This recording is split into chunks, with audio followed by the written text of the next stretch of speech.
Ma'lumki, barcha tabiat muzeylarida eksponatlarning katta qismini hayvon turumlari tashkil etadi.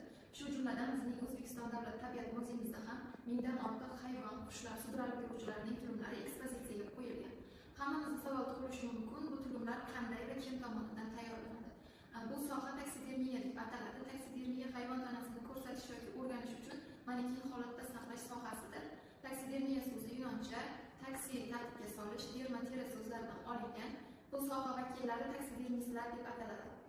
Muzeylardagi namunalarning ko'pchiligi yo'qolib ketgan yoki yo'qolib ketish xavfi bor hayvon turumlari tashkil etadi.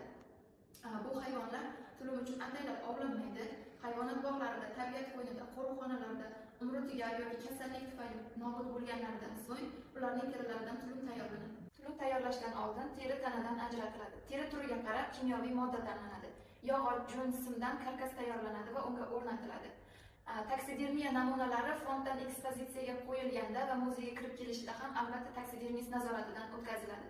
Bugungi kunda bizning O'zbekiston davlat tabiat muzeyimizda ham mingdan ortiq turumlar mavjud bo'lib, bular yillar davomida Ilhomjanov, Xudoyberdiyev, Minasyansk, Kuryevchev, Kolyovlar tarafidan to'planib kelingan va bugungi kunda ekspozitsiyada namoyish etilmoqda.